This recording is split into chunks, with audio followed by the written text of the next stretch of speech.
Dhaka Ashulia elevated এক্সপ্রেসের চলমান উন্নয়ন কাজের কারণে বেড়েছে জনদুর্ভোগ। বিশেষ করে বাইপাইল থেকে আব্দুল্লাহপুরগামী সড়কটি বেহাল।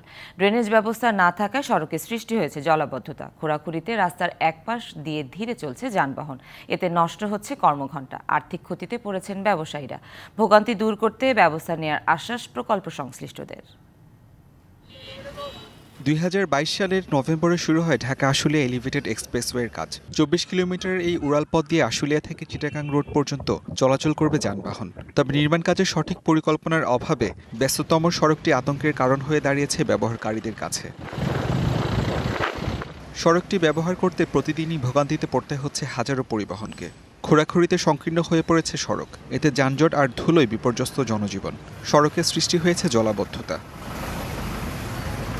নির্ধারিত সময়ে গন্তব্যে পৌঁছাতে দেরি হচ্ছে সড়ক ব্যবহারকারীদের। গাড়ি উল্টে যায়, অনেক সময় গাড়ি চলতে চলতে বন্ধ হয়ে যায়। যান চলাচল কেউ অফিস যাবে, অফিস যাতে গেলে মনে করেন যে মিনিমাম আধা ঘন্টা 1 ঘন্টা লেট হয়ে যাবে প্রতিদিন।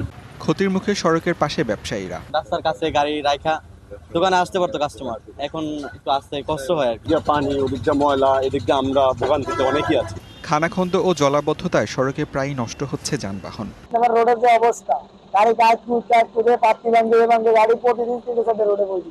জনভোগান্তির কথা স্বীকার করে ব্যবস্থা নেওয়ার আশ্বাস প্রকল্প পরিচালকের। ডেভেলপমেন্ট কাজ করতে গেলে স্বাভাবিক জনজীবন ব্যাহত তো একটু হয়, এটা তো অস্বীকার করার কিছু নাই। এই সব কিছু চিন্তা করে আমরা বিকল্প ওয়েতে আগাচ্ছি। এখন পর্যন্ত ঢাকা আশুলিয়া এলিভেটেড এক্সপ্রেসওয়ে নির্মাণ কাজের প্রায় 49% কাজ সম্পন্ন হয়েছে। 2026 সাল নাগাদ প্রকল্পের কাজ শেষ হবে আশা প্রকল্প সংশ্লিষ্টদের। DVC news desk.